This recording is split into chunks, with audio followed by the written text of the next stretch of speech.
Hey, I'm Daniel Prinn, and I'm a staff writer and interviewer here with The Movie Buff. On this episode of The Movie Buff Show, myself and fellow staff writer Arpit Nayak were able to interview Shubham Sharma for his short film, Even Fake Flowers Have Scent, on Happy Days. The film touches on the theme of migration in Punjab and how the struggling youth with nowhere to go deal with the reality they are left with. His short film is available to screen on a platform called Skillbox this weekend only, as the final push for a fundraiser so Shubham can pursue the next step in his schooling. Here at The Movie Buff, we love supporting indie artists, and we're happy to help talk to him about his short film and help support his other projects in any way we could. We hope you'll check out the short film this weekend too, available through Sunday, August 22nd at the link below. Let's get right into the conversation. Cool. So I'm Daniel Prinn. I'm a staff writer with The Movie Buff. This is The Movie Buff Show. We love highlighting independent film, and I'm one of the buffs today that is conducting the interview, and I will have the other buff introduce himself. Hi, I'm Arpit, the other buff, and today we're gonna be interviewing Shubham Sharma. Shubham, you like to introduce yourself to the site?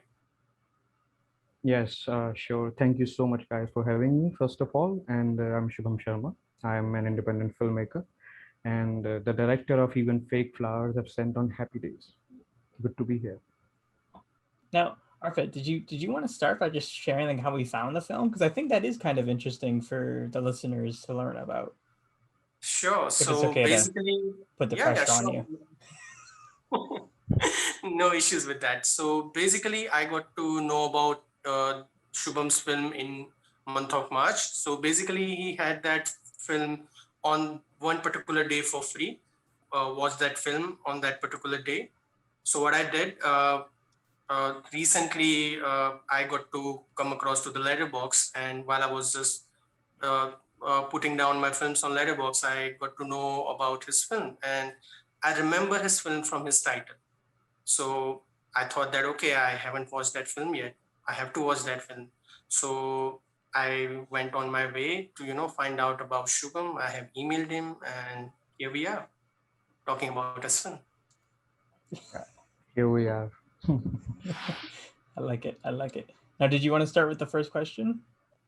Sure. So Shubham, I have basic idea about you that, you don't have such a background in a filmmaking or anything, So based on what I have read that, you belong from Punjab and you have a big family. And basically you started the stories and everything while you were, playing with the colors. So what was this journey like from doing that thing to adopting yourself as a filmmaker?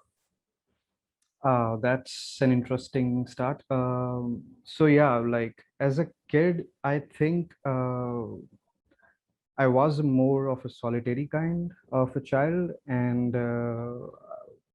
but I felt this need that, like with playing and all that, like everything was fascinating, and I used to play a lot and usually alone.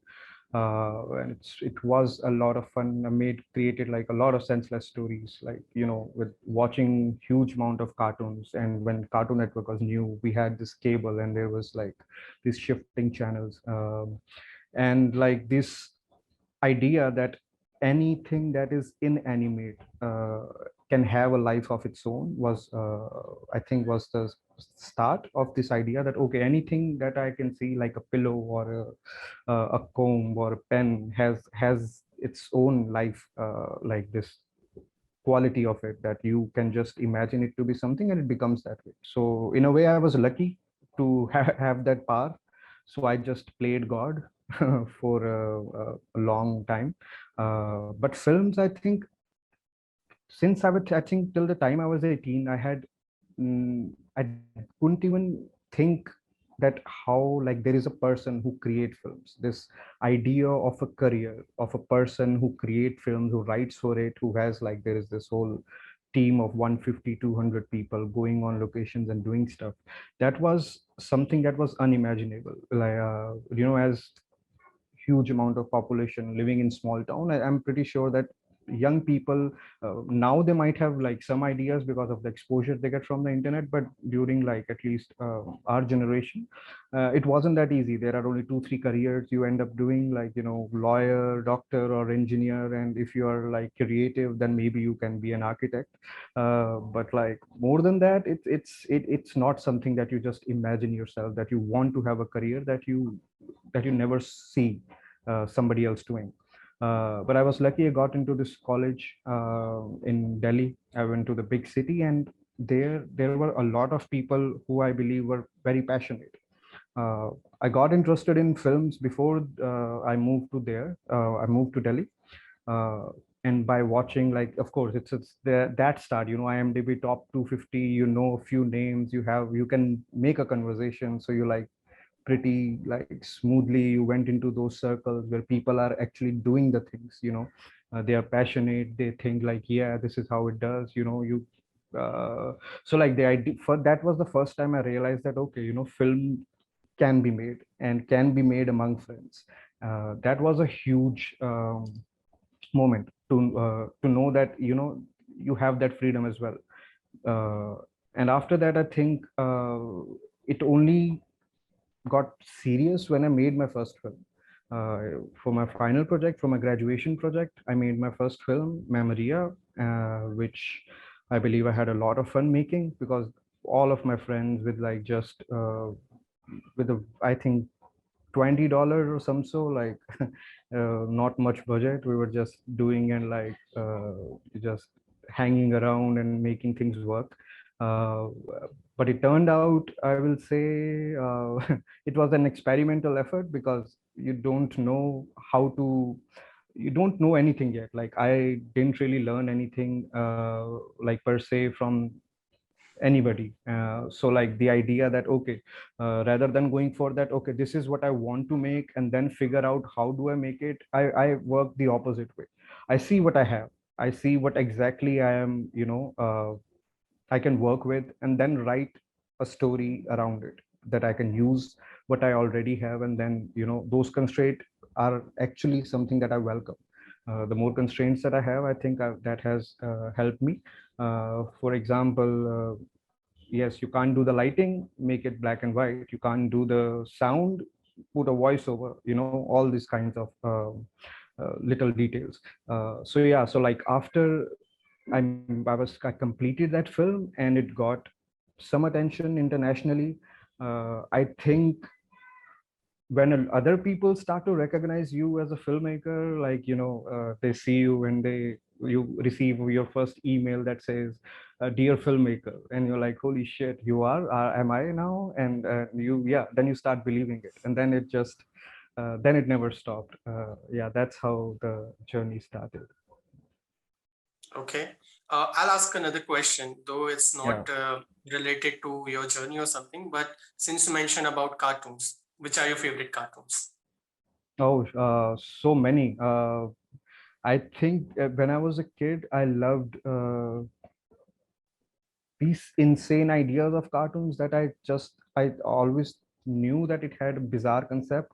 So there was this cartoon, Foster's Home for Imaginary Friends. Yeah. So knowing that I was that kind of a person who's doing all this imaginary shit, and then something that comes saying that, oh shit, if you abandon an imaginary friend, they have a place to go, and they have like the whole another life going on in it. So that was something that was like very like felt insane to have something like this watching. Now, would your tape recorder in the film, would that go to the foster home of imaginary friends at the end? Yeah, that, what interesting question. I like the question. I'll take it as a rhetoric one.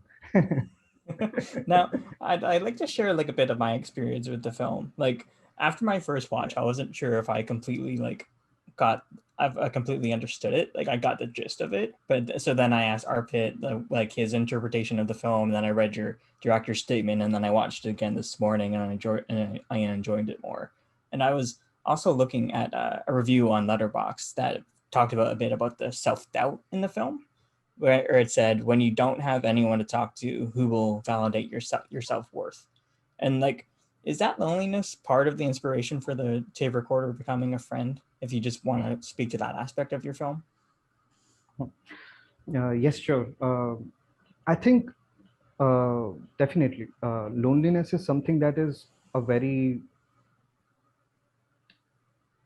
if there is one thing that I believe is exceptionally common in each human being, uh, is loneliness. Like every human being, at least once in their life, has felt this huge urge of either, this isolation and all, and they had to find their own way how to work around it. Even though it's exceptionally common, but it's still extremely personal, that we still feel that it's not easy to talk about, because it still feels, you still feel like that, there is so much that can be lost in translation, because no two lonelinesses are same. So when with this film, I think I was myself at a particular space uh, where I felt that I'm stuck in this city and there is nothing much going around, and most of the people that I knew in this my hometown, in this city, have left the city and they were abroad. And not just uh, my friends, but everyone you meet, they were talking about giving the IELTS exam, coming to Canada actually, or planning to go anywhere else, and first chance they can get. So migration is a dent uh, that has a lot of, like, that has created a lot of ripples in this state's situation, economy, or like this structure, how the state works. Imagining a state without a, a huge amount of youth not being there is a very scary thing to just imagine. Like you see that where is the future if there is no like youth, and if there is somebody who's even a little capable, if they are leaving the city because there are no opportunities or anything like that, what's the future for it?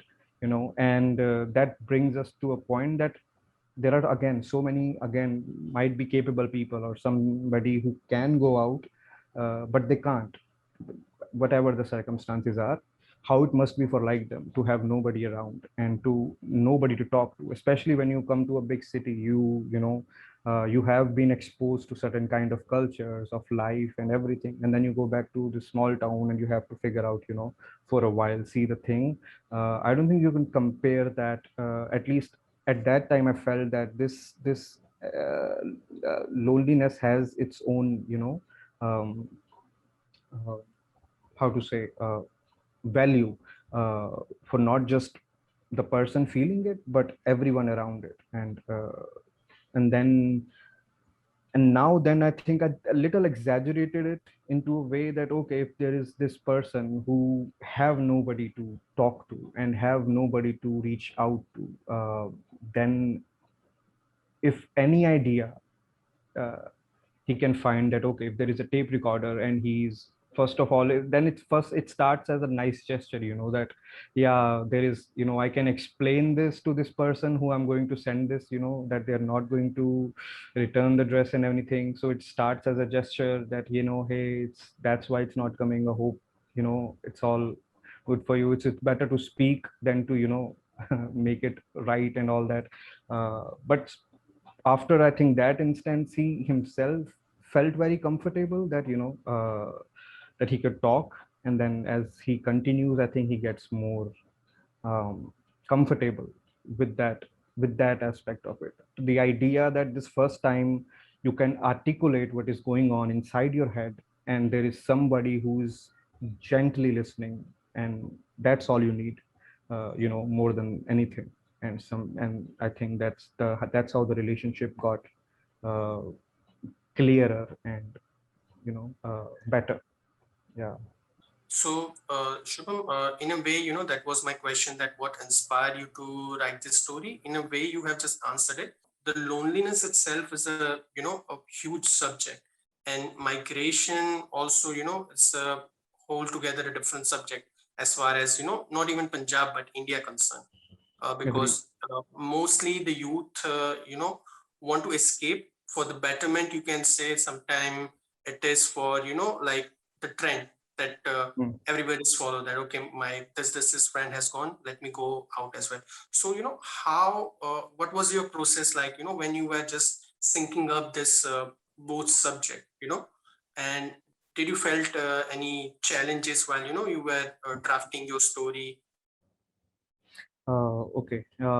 Yeah, I think so. Like, start from the beginning. A friend called me saying that, yay, I have a week free, so let's shoot something.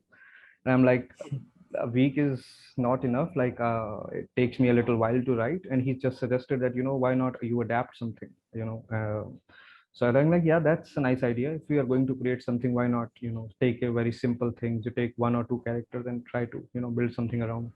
And I had this idea. I read Murakami's short story Kangaroo Communic, like a year before, and I realized that okay, this is a very small setup and a nice thing, and I always wanted to adapt it in a certain way. So I thought, why not I do this? But when I started writing it, I think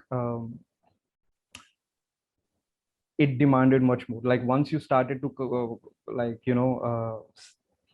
just when I started thinking that I'm going to place it in Punjab, uh, I think I realized that it demands much more, because a person who's going to speak inside a tape recorder in this era, it demands more than just a gimmick. It demands a decent amount of background, and I know that at that time, whatever I was feeling, it was migration subconsciously had a huge role in playing, because I myself was trying to go abroad, but it wasn't working out. And I know that all the people, and these are like very real conversation, that everybody from a family will come and ask you if you've made up your passport, and like if you're given your exam. So these are very recurring conversations, that's extremely common. So like all these things were always there, but I always thought that migration as a subject, I wasn't at least at that time was not so much aware that to deal that as a sole subject, to tool migration as the focus of the subject. But I still knew that whatever I'm going to deal with, there is no way migration doesn't have a effect on it, because it's everywhere. No story in Punjab you can tell and migration doesn't come into play. As you said, even in India, like this, there is a particular amount of youth who are going abroad because they can, and that has been enough for like most of the people, and so yeah. And here, I think I knew that this has to be a good there has to be a background that talks about migration, but it can't be the focus. But in a sense, it gives a ground on which I think this his loneliness appears to be realistic.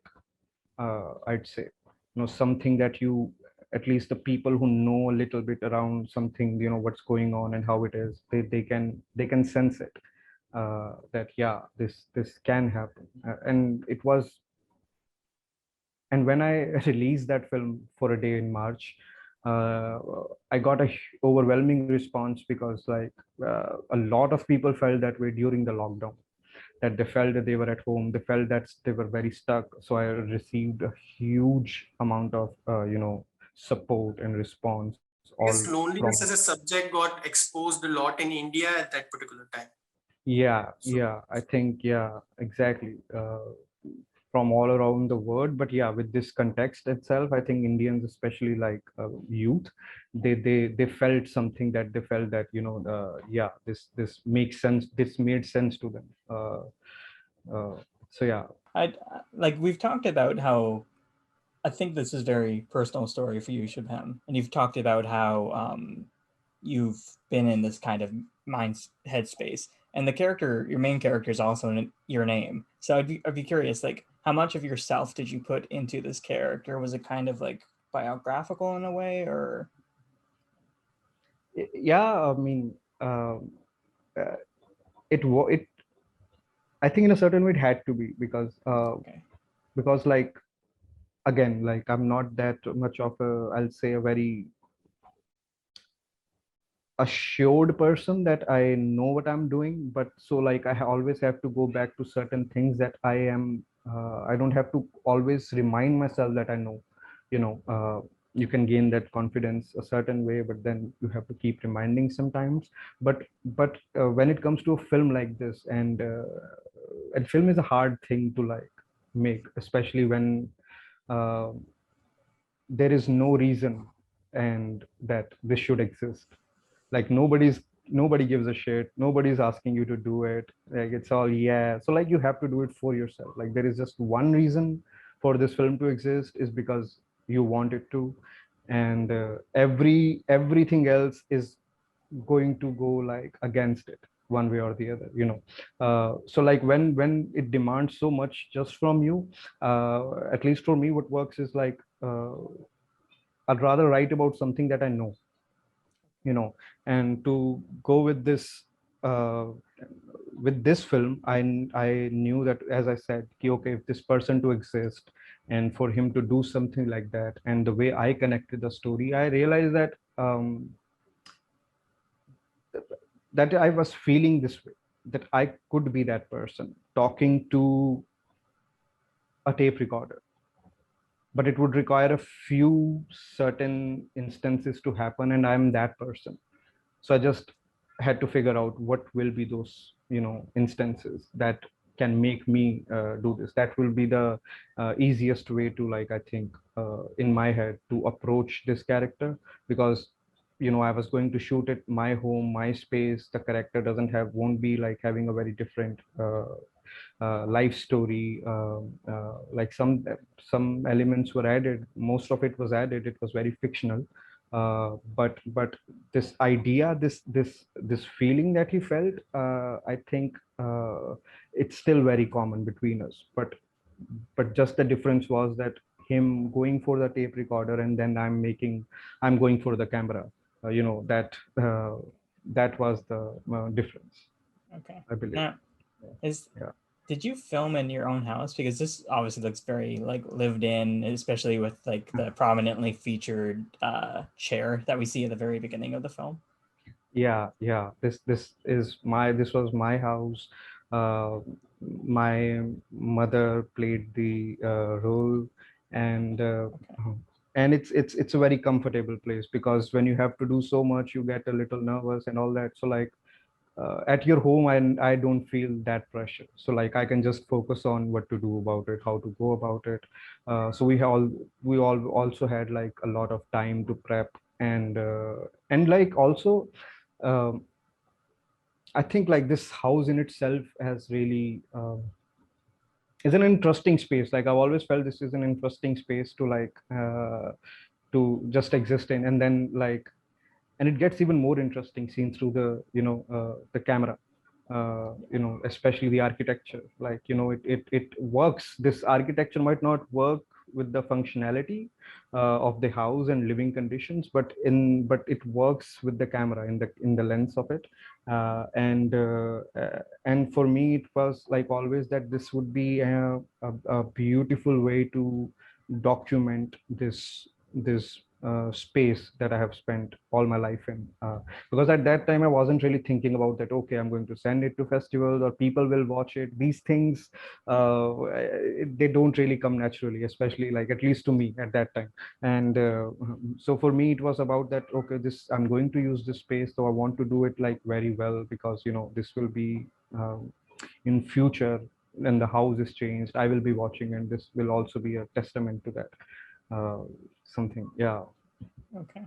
And what was it like for your mama Asha being in the film and being in the movie?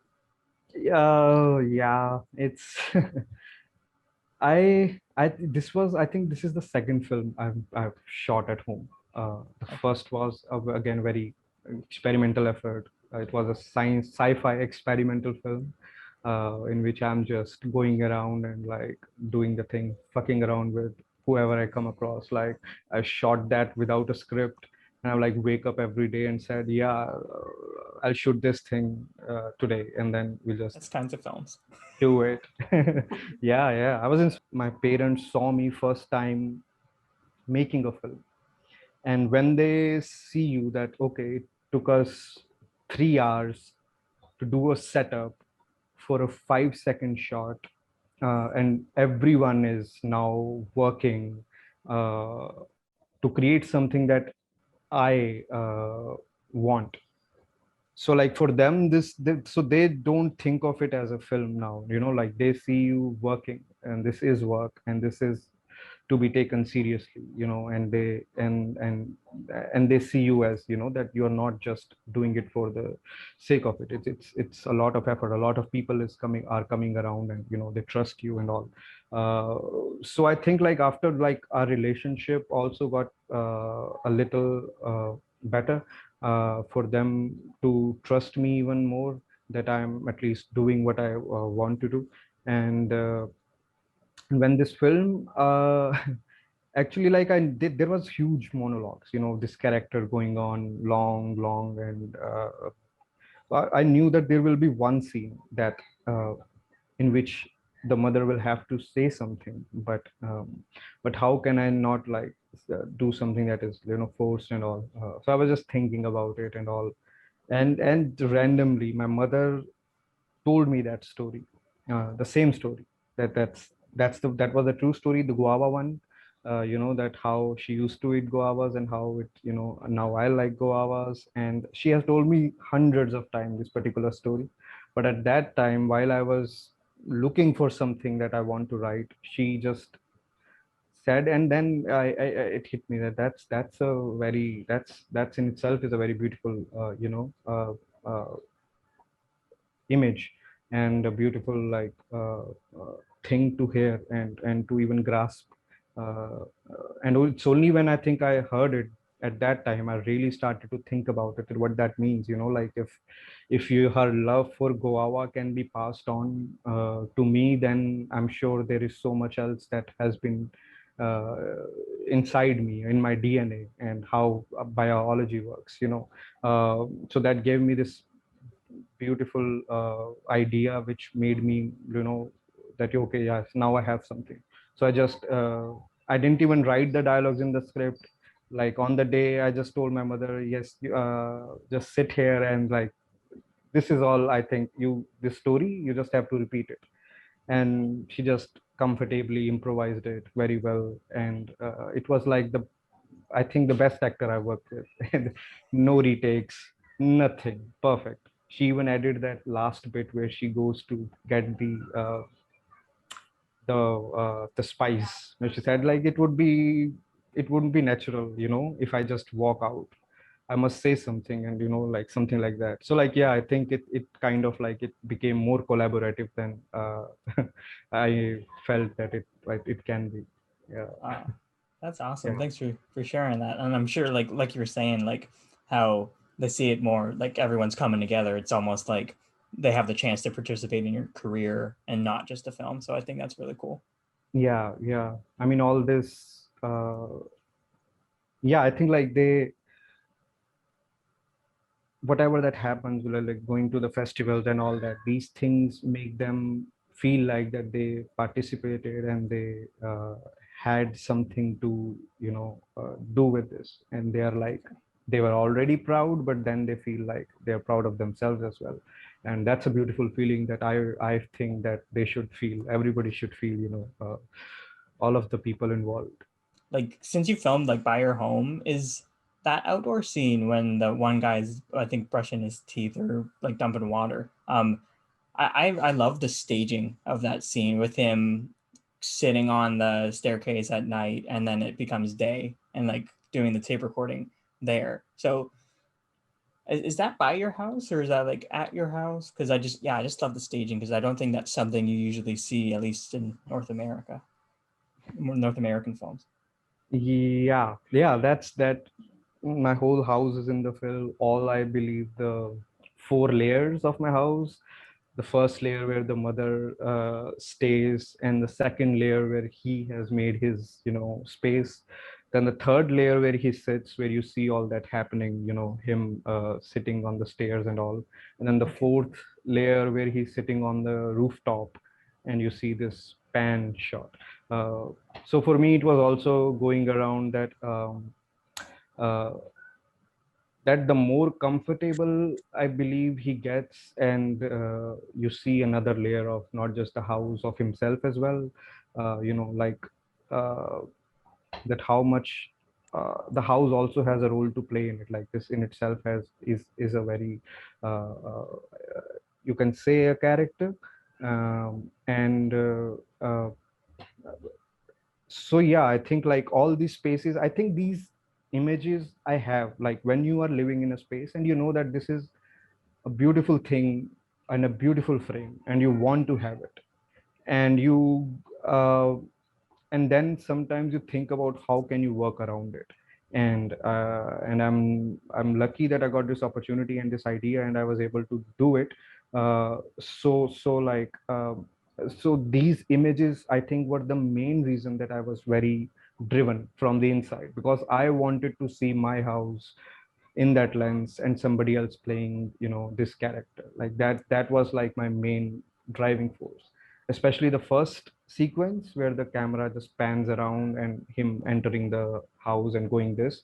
uh, I remember when I wrote that, and when I at least thought of it, I was like filled with energy that I want to see that, and I know that it can realistically happen, and I would be very happy to achieve this in my home. So yeah, this that becomes like inspiration. Okay. I love learning about architecture, so thanks for that. Cool. Thank you. Yeah. Arpit, did you want to jump in with one of yours? Sure. So I'll just ask the question from where Daniel got stopped. So I really liked your style. I found it very impressive the way you have shot the entire short film. So especially the static shots that you have taken. Also, of whatever the prime object, you always take the long shot. Towards the prime object. So can you explain me what was the process like? Particularly shot the film, the style you have chosen. Yes, sure. So as I mentioned, this person who called me saying that, hey, let's make a film, that was the person who is my cinematographer for the film, uh, Vaibhav Yadav, and he at that time started doing camera and was very like wanted to create something and wanted to see what we can achieve together. And so I invited him to my home. So like that's the best part of like having home as your set, is that you can just have them over. You can just do test runs as much as you can, and you can like figure these things out together. So while we were figuring out, and when the story was also going on, while I finished the script, he came over, and we started working on how the visual language will be. I think a lot of ideas had to do with that, what can work, like to explain that this person, because I knew that frames might be it will have that aesthetic value, that it will have that value that you can look at them, and stay for a while and give the film a chance, give the content the chance to unfold. The frame invited you to do that, but I didn't just want it to be just limited to that. uh, uh, and So the idea that putting it in a particular aspect ratio to feel like this is like the boxed in structure that he always felt confided in, and the long shots, I felt that we were also like working with the visual language. For me, the like movement of the camera, it never really made sense unless like the character himself uh, was going on a journey within the scene. So we see him, the first pan shot when he's going to do this, uh, going to start this new Yeah. venture of finding a friend, and then we see this sequence of him sitting on a rooftop. We which which wanted to do more of a dream sequence kind of a thing, but not like really. So like it was more of like on the line of it. So like all these, I knew that whenever the movement of the camera has to be there, the reason has to be that uh, the camera also should feel that it was forced. It shouldn't be a smooth movement, you know, like the because if it is so still, the still as in the how life is and how he's feeling, that how it is slow, the pace is slow, the life is slow here, like, you know. And for make to make any kind of effort to do something, it demands a lot from you. And I felt that the camera can, like, you know, make a person feel that that, you know, if it feels like a little forced and jerky and all that, then that's how it is, that's how movement feels when you're feeling like that. There was this one line, in a way I found it funny as well, because in a way it's talking about the reality of the place as well. Like in the beginning of the film, father of the particular neighbor was asking about how much money it took you to make the passport, Yeah, and yeah, again the yeah, son was asking the same thing, and while his son was asking the same thing, the protagonist in a way replies that, have told the same thing to your father as well. So, what were you trying to convey, by putting this particular line, that the same thing gets asked again and again, or what were you trying to achieve by putting it again? uh, I think like this just happens too much.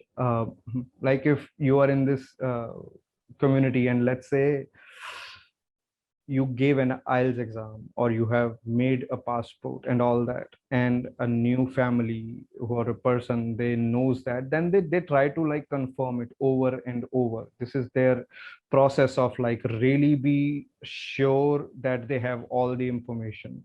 And more than that, this anxiety, it never gets over. Like we ourselves, I think I myself have the same traits, that, you know, even if I'm going to do something, but if there is something that has a chance to change a life, of course, or something a little bigger than usual, I talk to the people who have done it, and more than a few times, you know. You call them for this reason, but you go back to the same question, asking them just to get that assurance. So yeah, like the father, and basically the money part, they want to know the process, they want to know the what they can get away with, where they can save the money. So money has always been that part. Okay, this much is mandatory, okay, you can save this much from there. So this has a very common thing. Like if I made a passport and somebody else going to make it, even though we have never talked, they'll just come to my house unannounced, and they will just shoot this question. And yeah, so this is a very common thing, I think. Like and it's also felt that it's funny, that this is a connection that I was also, like, you know, it felt more, it just felt right to like just to have Yeah, another because in a person. way he Yeah, was balancing it, because just before that particular shot, he was having such a deep conversation within himself, So I yeah, think it's in a way balance out the scenario as well, I believe. yeah, but I knew that this was also going to be a little lighter tone. I wanted to like and with that scene where he's just like doing the clothes, and the water is going Yeah, to the plants and this, so like I think it like was this in looking very itself natural. creates Like it was way yeah. too natural. We can Yeah, yeah, expect it going on, definitely. Any yeah, like to so ask a question?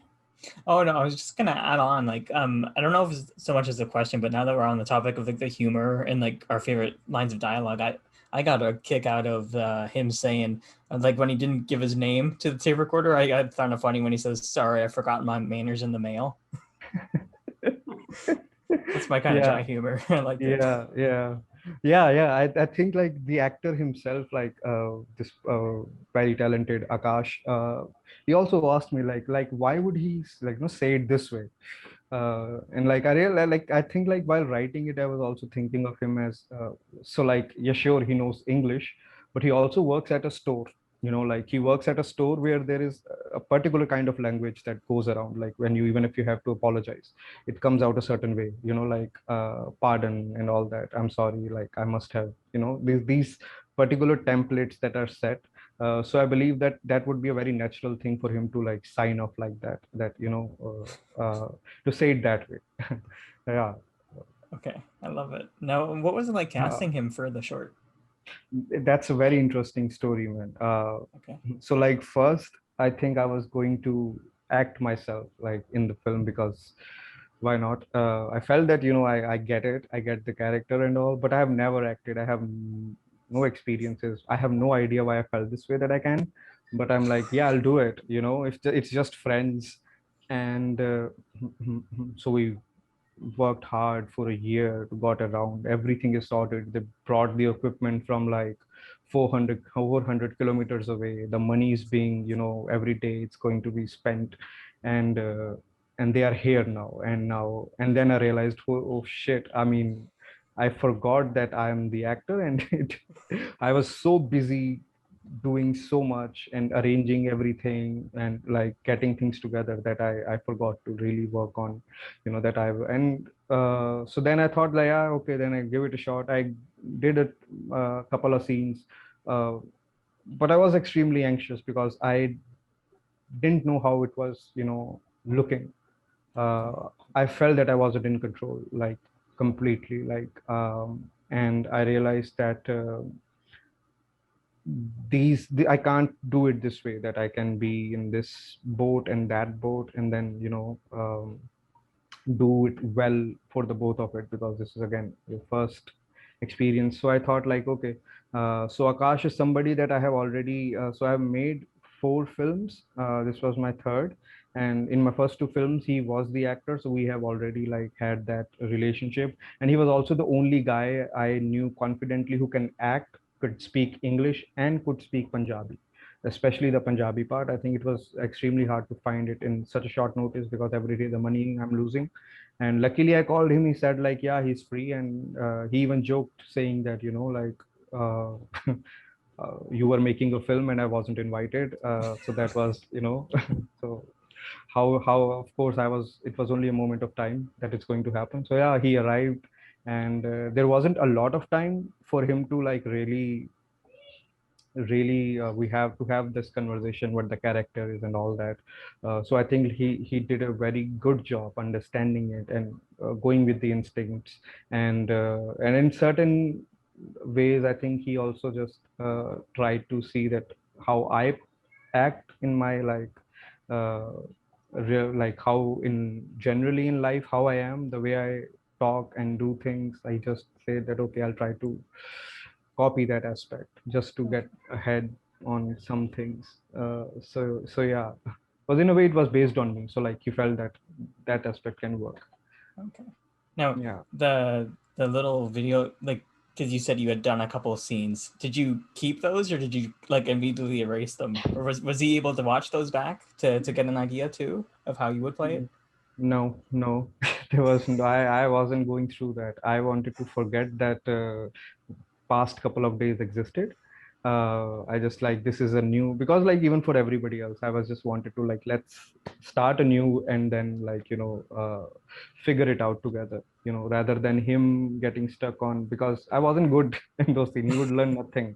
So like, rather than him learning how not to do it, I think like, let's just explore how Okay. to do it. Yeah. So your acting career was over on day 3, I think. Yeah, definitely. For my in my own film, nah, that's not going to happen. But love for that, he's just like, hey, Shubham, you're trying to replace me. What are you doing with your Yeah, yeah. I know both Arpit and I were curious about this, but like if you could talk about like the title of the film and how you came across it, because I know your character mentions that he read it in a poem. So is that a Yeah. real poem or is that your poem? Just to just to add another thing to that, if I'm not wrong, that it implies one's perception as well, and how did you come up with the title? That's also the question. Yeah. Would Yeah. like to know. So I'm a huge Kiarostami fan. Like Abbas Kiarostami has been like one of those filmmakers for me that has given me more than I think, but like anything else. Those some people that you look up to in a way that uh, to find your philosophy of films, because when you don't really come from the traditional filmmaking background, you need a few pillars, you need some of those people that you think that you can your at least your voice that hasn't developed as of yet and needs that articulation. You try to find those people who already you can match with, you think that that's the frequency you want to match in future. Maybe not at a certain, not like them, but like the philosophy and the ideas and all. And to and him and I come across his this poetry book Karastami's, which was, I won't even say it's just like a very small little haikus on a single lines. So the actual poem is this. That's it. It's a little different that even fake flowers have scent on the happy days of youth. Okay. That's the whole poem.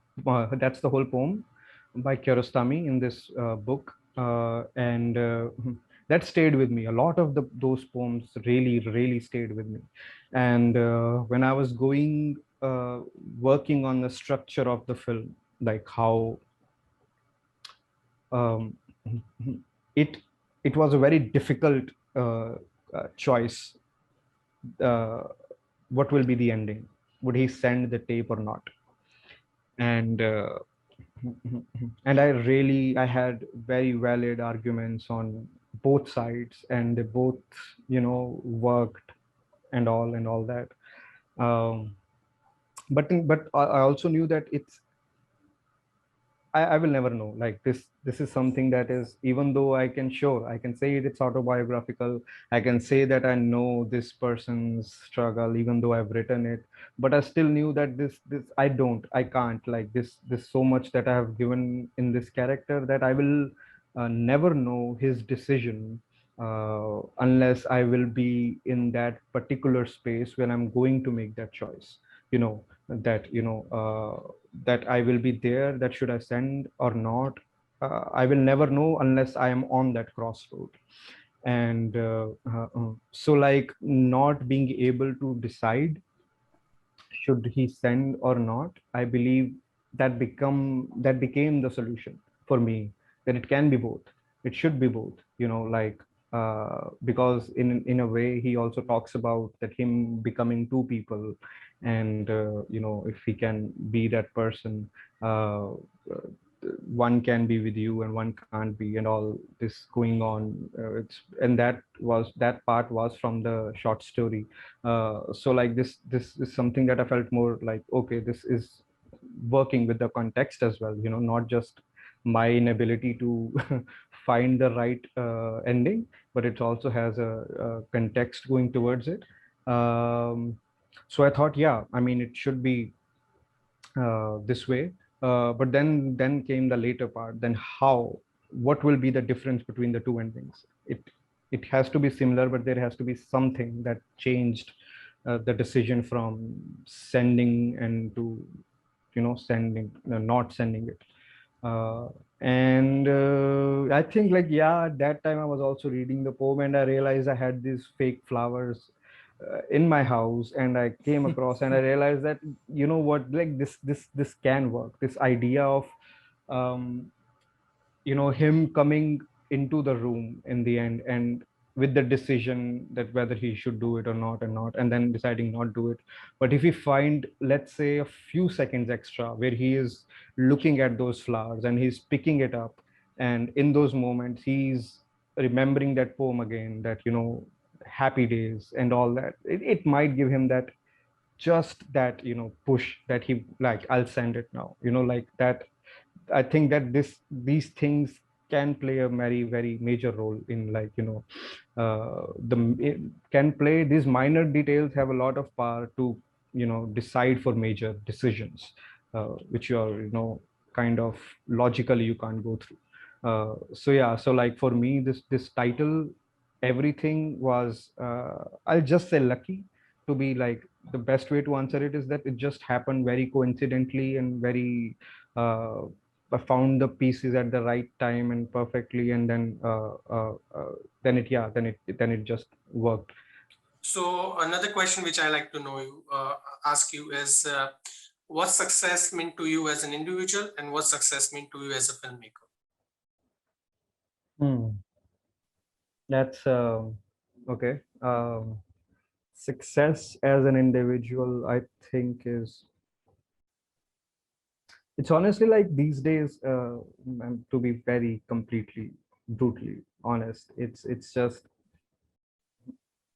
uh, it's not much, to be honest. Like I thought about all these things for a while. This has been a very important, because when you see like with the future, not just my own but this countries or this world, and during whatever that's happening, we are going towards a certain kind of future, and you feel like rather hopeless, and your dreams change, like you might want it to be this, but then you know that there are so many things you can, but then like not just realistically, but what do you want to do and all. So these basic questions, you go back to them more over and over.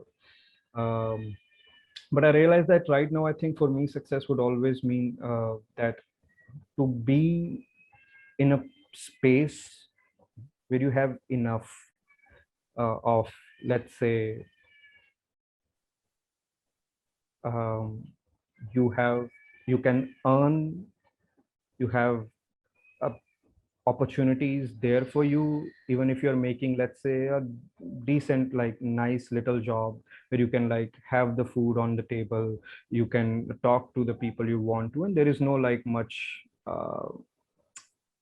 basically you can live a little more peacefully, and that should be enough. For, I think that's the bare minimum. I completely get it, but considering the conditions, how hard it is to have those bare minimums is really like heartbreaking. And I believe just to be in that space should be enough and should be success. To be and then upon like who you want to be, how you want to be it, that's so individual that then you can work it around, and then then it's your way to go about it. But for me right now, it's all about a place where I can survive for a while, and then if I want to make films, I'll do that. If I don't, then whatever that comes my way. uh, as an individual, it's that. And for as a filmmaker, that's I'd go with, like, I think like with every film I go, I will say like, okay, it's a success if I can make the another one. Like, as because I'm just starting as my career, it's not I'm going to like I'm thinking about topping the charts or all that. But like for me right now is that if I make a film, how can I make this film, in a way that it it can help me make another one, the next one, whatever that will be. It buys me that freedom, it buys me that uh, talent, it buys me that environment. So it's right now it's this, but I think like in future I would think that I would be successful if um,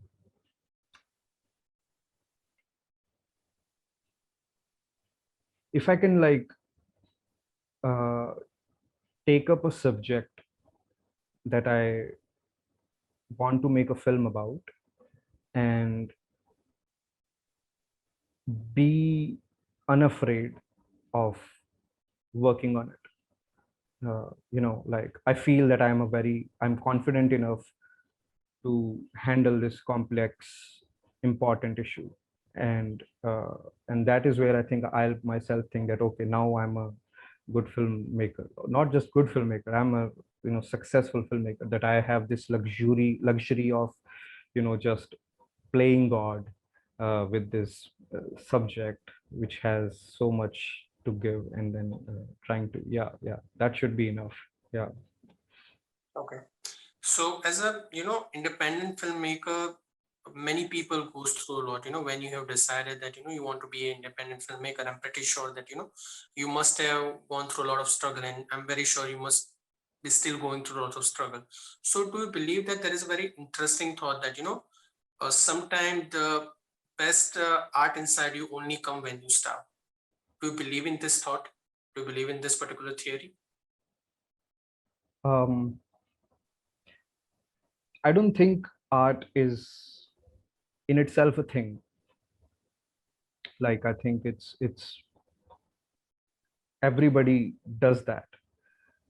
It's like, at least like in my idea what art is and can be. I think struggling and trying to find a way out it, that's life. That's going to be there one way or the other, no matter who you are, where you are. And somebody who's suffering is the way I think you uh, is the way you start asking questions when you are going through a hard time and all that. That's the first time you actually ask question. It can be as fruitless as it can be, why me? This question that you like, find yourself like, why me? Like there is no real answer to it, and you know that it's not a question that will ever have the answer.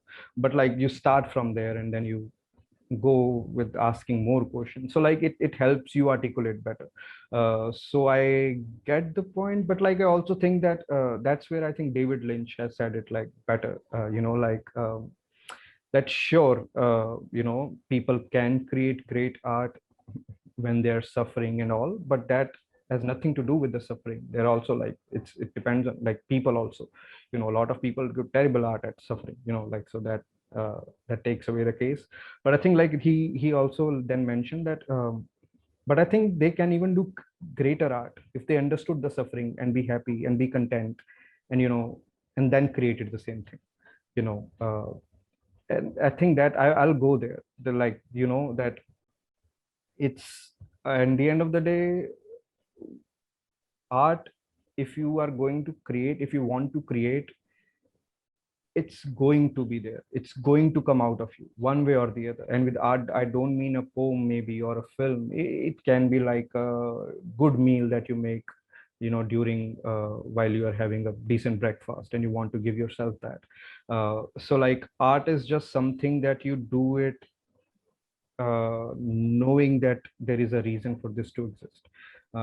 Like for in my head, art means that anything um, that you know the consequence of, can be considered art. For example, somebody writing a law, or somebody making a cake and knowing that it will be consumed by people, and them washing their hands before baking that cake. I think that can be considered art, that they know that it will be consumed by people and they're considerate about it. So like for me, that person is an artist, and that is art. And this is how it works for me. And all the suffering and all this, I think that's just life, and how you deal with it, and that's who you are. And but it has nothing really to do with art. I think like if you live well, you do better, then that just reflects in your art, and whatever you end up creating. Got it. So I'll ask the fun question. I'll just gonna ask that to you as well as to Daniel. So if you could, pick one character from any film, which you can play in real, which character will you pick? The same question for you, Daniel. Play, you mean like play as It an can be like actor? a particular character. It can be a superhero as well. It can be any character from the film as well. But Shubham, he can't act. Sorry. Yeah. So like well, judgment on the acting, but still you can pick. No. But like you did you mean it as in like if I was that character? Yeah, you can be universe, that character. You can play that character. Universe. Just yeah. It can be from history as well. It can be from any comic as well. Interesting. I'll take a moment. Yeah, you're definitely going first. I don't have anything yet. Yeah, okay. But yeah, I'll still take a moment. What? Can it be from novels too, or just from movies? Anything. You can go with anything. I think you should also like. I think if you're asking that question, I'm sure you have thought about the answer too. What would you go for? I have my two different answer actually. If it's Beautiful. from the comic itself, I'll put Vegeta or Goku. I love to be one of them for sure. Of course. And if it's from the superhero itself, I think I'll be Cyclops. I don't know why. I was a big fan of Cyclops when we were watching X-Men as a cartoon. In a film, they haven't explored him enough. But Yes, Cyclops would yes, be yes. my Man, I completely like understand that Cyclops. Like even as like I was a kid, I used to um, like do this paper strip. I would cut a paper strip this big, and I'll just make a hole in it, and then buy that red cellophane paper and make like I this think we thing, all and did then that. we all did that, and that was at that time it felt like like this power. I loved it. If I had to pick a superhero, it probably would be Gambit because I love poker. I love what he does with the card throwing. It's pretty cool. I mean, at least what I've only the very limited stuff that I've seen him of. I don't really read any of the comics. I mostly just stick with the films.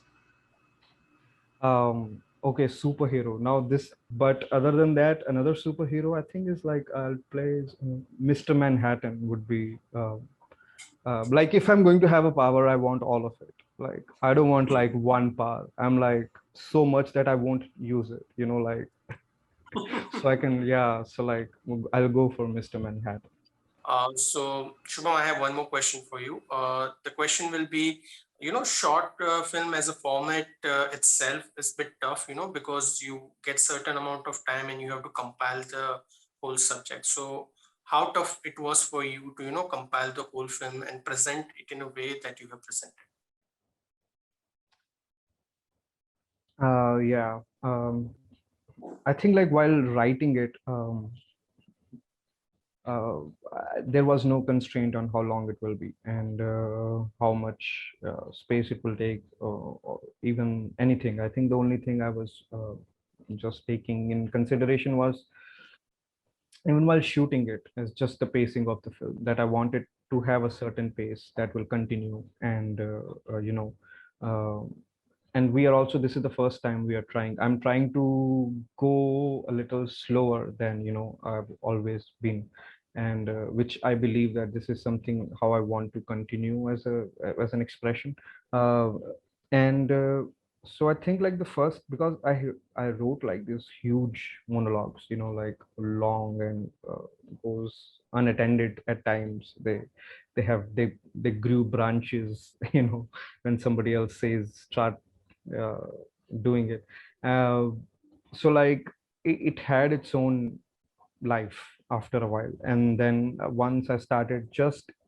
my first timeline I created the film came around 50 minutes and that really like blew my mind because I was like shit if if it was already 50 minutes I wish I knew it I could like add a few things that it could have been a feature film like um that was like the first thing that I'm like damn it um but then I also realized that okay even this it's not really working mm, because there was too much talking and then the rhythm and all that and took me a long time like to find an editor because like the funding you don't have any a lot of people and all so I think it took me a year or so and I found this person like the editor Anirudh and he was from FTII and through a friend and I just showed him that this is what I've done and he said that he'll take a shot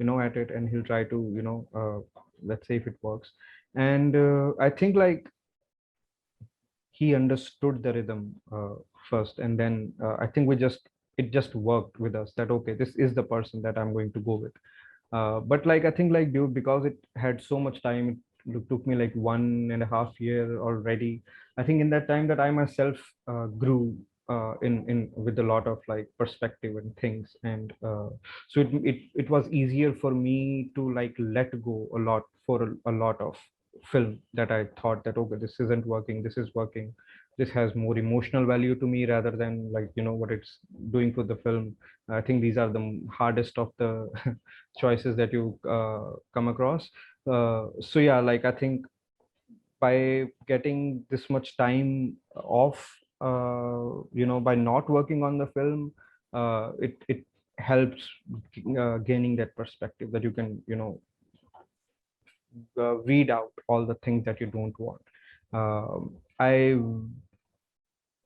don't think I put any of this in a particular constraint at all, except like uh, sometimes like, okay, if it is in 15 minutes, maybe it has more chances to go on a certain festivals that don't you know ask for more than 15 minutes. But otherwise than that, I think I never really thought of as a time constraint. Like you mentioned earlier that your film was on YouTube for a day, for free for a day. And then I know before the recording you had mentioned something about a crowdfunding campaign, and that's how you thought we might have found you. So I don't know if you wanted to plug that or talk about that, trying to get your film released to wider audience.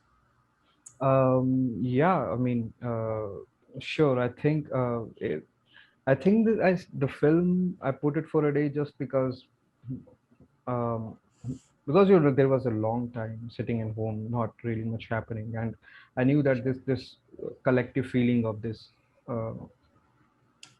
uh, everyone going through, like it's been a while now, and things have made us feel a certain way.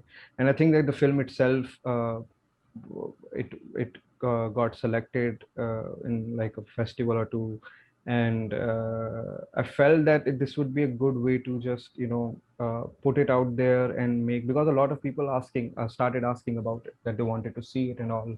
And I said that, okay, rather than just like sending it to like so many people, why not just my little community, there's like a few people, they will watch it, and that would be nice, a little thing to do, something to do. So I just thought doing it in that way, but it gave, but I received like an overwhelming response. I would say a lot of people uh, very personally felt like it. I think a lot of those feelings were not exactly like, maybe not even about the film, but like how they felt, during all that time, and the way they just talked about it and shared it and all that. And then you see like on YouTube it getting like a certain views and all, and people just reaching out to you in such abundance. And even like you receive a fan mail, which is, it doesn't happen, like you can't plan it, and you receive calls from like people, and this like can't just happen, when you do it for a when you make a film. This is not something you can ever prepare for.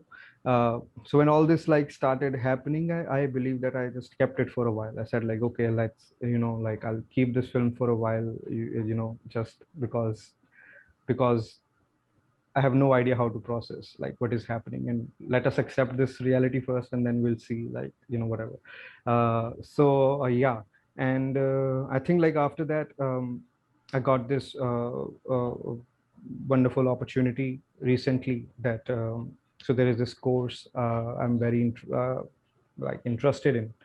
I've always been interested in the anthropology, that because for me, like, uh, filmmaking in itself is like, this is also, I think, something like Karostami also agreed with when he said that, I see all these beautiful pictures and beautifully technical shots and all that, but I'm not interested in technicalities, like that was how I also like sometimes feel that, okay, like these things have their own like value and all, but for me to work like how to make a film, more than that, I always wanted to learn like why to make a film, and and how to like work with the subject. So like this anthropology and the way humans are and all, how all things are connected in like vast sense, I think I'm interested in it. And so I found this wonderful hybrid course, kind of like visual anthropology, media and documentary practices, from University of Münster in Germany. And I applied there, and I got through. And but yeah, like, but again, like being, just going abroad, it's again like it's not a very easy thing. You can just it requires a certain amount of funds and money. And so like, because we have not much time, I didn't have much time to really collect and then work with the funds and make like apply for all the things that I try, all the things I've did for the education loans and scholarships and all, but nothing really is uh, didn't really work it out. Or maybe if I got to hear about them, it will be like maybe next year. So all these things, I needed some things urgently. I started to go with the crowd fund. And yeah, that's where we are at. I started a crowd fund, and there also, because of it, I received a lot of support from the people that, you know, they know me as an artist. They shared it, they sent all the best wishes and everything. And so yeah, I'm lucky to have this wonderful support of my community. But I'm still a little like, I'm still short of my the funding for the film. And yeah, if you feel that you find this something in this interview or my film, anything you want to support or you want to contribute, it would be great. It would mean the word to me. I had one question from what you were talking about. Like, was there exciting fan mail that you got? Was there anything weird that you got? Oh, no. It it's been extremely generous. I yeah, it has been very kind, just kind words. I mean, the people have been just overwhelmingly kind. It's still surreal, like even on Letterboxd and everything. I think they just, I'm sure there are people who didn't like the film, but they decided not to reach out, and that's also very kind. And and that I highly appreciate them as well. Yeah, as long as you don't Yeah. get any hate mail, you know. So that's Oh good that they yeah, did reach out if they didn't like it. exactly. So, Shubham, do you have anything for the future? Any ideas that you're working on, or any short films that you're working on right now? Um, I mean, there are like a lot of ideas that I think I continuously work on by time to time. And but usually what happens is like all these ideas will be there, you know, like and suddenly it will be like, I want to make a film. It's just, there is a day, and then that has at least my journey so far. And then and at that time I go with like, okay, what would be the ideal thing to go for. And right now, I think there are two main ideas that I've been working on. There is a documentary I want to do in Punjab regarding like a lot of like youth, especially in the uh, educational kind of like uh, structures and how they perceive things and all. So that is something that I want to develop. Because of COVID, I think for the 2 years I haven't been able to really go around it. But I hope it like soon I'll get to work on this. And the other is, I think I would now would like to start writing a feature film, and then like go in the big waters and see how it can, you know, because I've already, as I said, like if I could make this film as a 50 minutes at the first cut, so I know that, you know, like I'm sure I can figure something out. Like I'll rather be ambitious and, you know, uh, and fail than not trying. Yeah. Cool. Great. Wish you luck for that. Yeah. Thank you so much. Thank you so much, guys. Yeah, I had one last one as well, actually. We've talked so much about the loneliness and isolation in the film, but I'd just be curious, like, is there one big takeaway you want people to take from your film, or a way you want them to feel watching it? No, Okay. I think that I just want them to know that whatever they feel is valid. And yeah, that's pretty much it. Even if they like, didn't like, agree, disagree, it's all uh, I completely understand, and I appreciate that you watched it. And that's it. Yeah. Okay. Yeah, so yeah, I'm Daniel Prinn, movie buff. That's Arpit Nayak, movie buff, and that's Shubham Sharma, director of even fake flowers have scent on happy days. I think I got that right. Yeah, you did. You Okay, did. cool. Thank you for chatting with us on the Movie Buff Show. It's been Thank great. you. Yeah, thank Thank you you, so Shubham. much, guys, for having me. Yeah, it was an honor to be here. Thank you.